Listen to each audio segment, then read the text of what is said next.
everyone, it's Bob Perkins coming back with special guest David Kreiger. David, how are you today?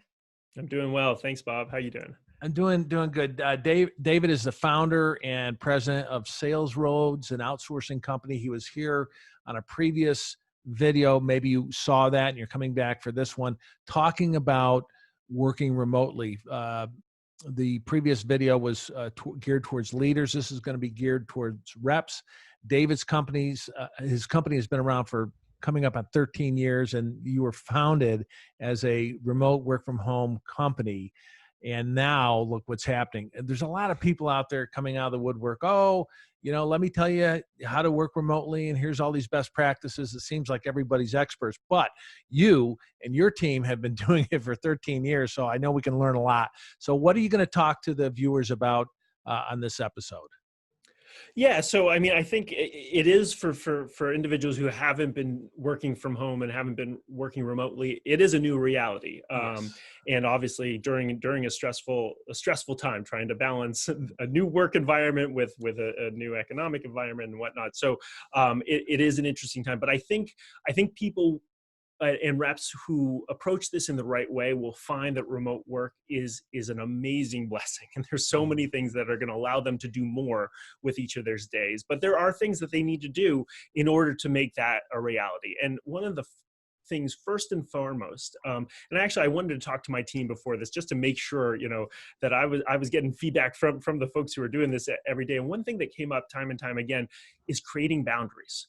And this is a two-way street. One is you now have a home office, right? And you have kids, or you have spouses or friends or whatever, or cats or dogs, or cats or dogs. This might be a little harder, but we can train them as well. But but you need to communicate to all of them that you're actually working from home, right? This is not like, that you're just hanging out and you're doing a little bit, that this is the times that you're working, and you might take certain breaks and you're going to close the door. Hopefully you have a door, that you can, but even if you don't, these are the times that you're working, and it's clear to have that upfront communication with everyone in your house that this is really work. It's just we're having to do this because this is what's going on in the country right now. Yeah. And if you create that clear communication, you're creating a boundary that's going to allow you to really focus at home and be very productive in that home environment. That's a really good first tip. And I also like how you said, hey, I get breaks, but it's like a break at work, right? Exactly. Need to go read or go out and pick up lunch or whatever. And I'd even encourage your spouse or whoever, I get to instead of coming in the door, text them, text you or call you, just like you're at work. As much as you can make it like a work environment, I think it's really key to put you in that mindset and put everyone else in that mindset. I'm in a home office here. In fact, I could point my camera. My door to the home office is out there. It's separate from the home. And my wife and I often text. If she has to come up and see me, she'll look, and if I'm busy or whatever, she'll turn around and text me. So good point. Perfect. Yeah. So that communication key. So that's boundaries number one. The other boundary, which is really important, is boundaries for yourself. So people who do work from home, they sometimes struggle with the balance as to when does work stop, right? And when does it begin? And I do think it's really important. I think that because you don't have the commute now, you actually have potentially more working time or more personal time, but make sure that you know when you're working, right? And plan out your day. And this is when I'm starting and when I'm ending. Otherwise, it can blend together, and especially during this stressful time, Bob, when there's so many other stressors going on. I think it's really important to have that separation, and even, for people who are homeschooling and things like that, have that separation that, from 2 to 4 or whatever it is, I'm going to do some work with my kids and then come back to work, but plan it out. Don't make it fluid.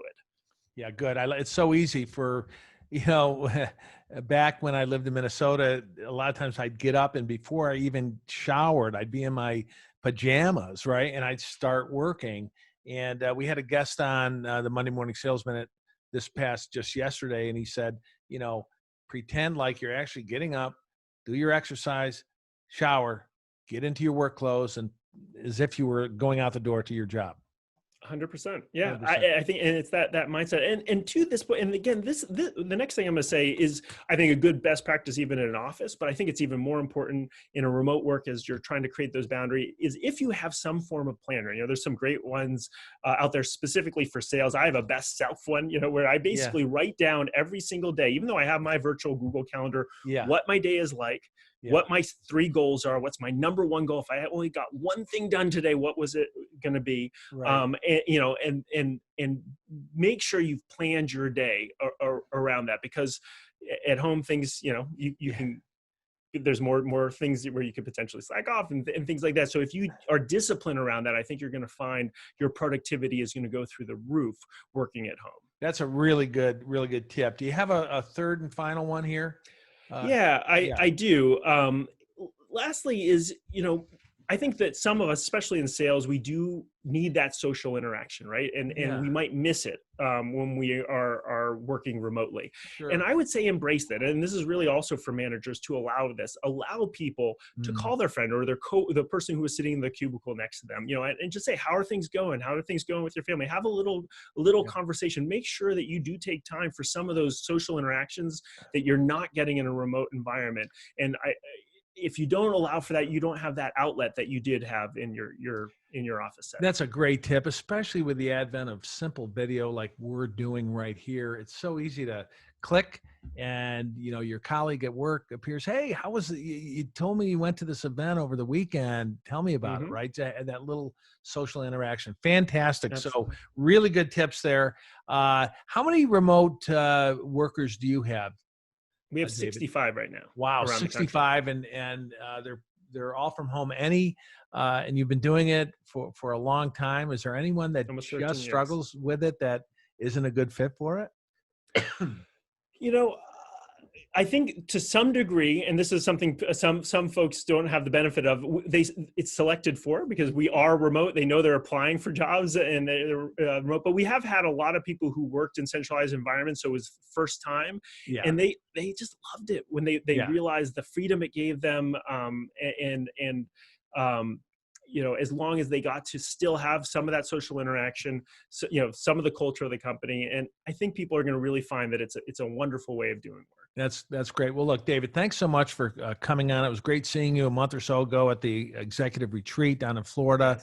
And we got to get to know you a little bit and about your business. And thanks so much for sharing these ideas. 13 years coming up on this entire 65-person remote working. So come on back again and you know, let's revisit this in a couple months, see where we are. Sounds great. Thanks for having me, Bob. Good talking. Thanks, everyone. Have a good rest of the week selling and stay safe. Bye-bye.